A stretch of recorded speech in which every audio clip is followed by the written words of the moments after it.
Magandang gabi sa inyo mga kabulsay. Narito po ulit si Inspector Mills TV para magbigay po sa inyo ng konting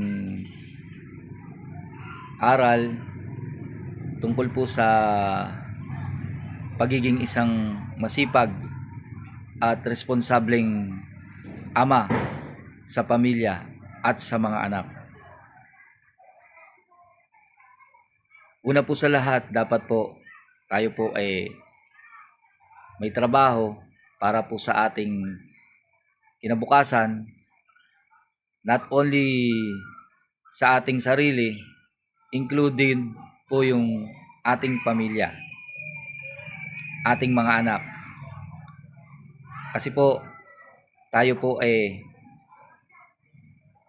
padre de pamilya, na kung saan po tayo po ang mag-aasikaso sa ating pong mga anak, sa ating pong mga ginagawa sa buhay, maibigay po ang kanilang mga pangangailangan, especially po sa panahon po natin ngayon na hindi po natin malaman kung ano po nangyayari sa mundo, na marami pong lumalaganap na krimen, mga sakuna, iba't ibang uri ng mga sakit. Lalong-lalo na po ngayon, usong-uso po ang dengue.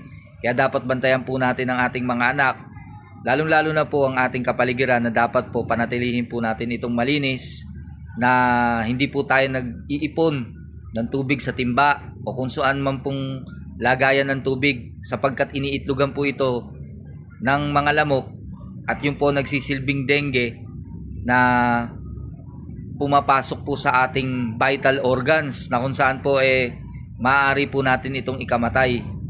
Dapat po palagi po tayong malinis, especially kapag kakain.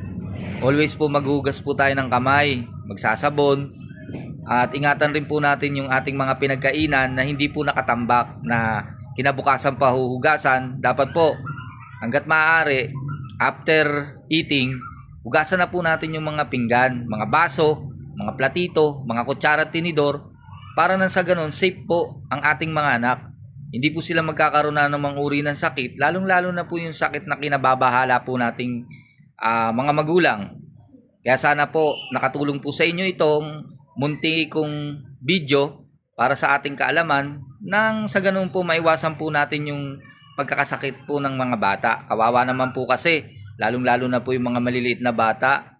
Makikita po natin nakadextrose, may tusok ng injection, umiiyak sa ospital, 'di ba? Nakakaawa po, nakakahabag.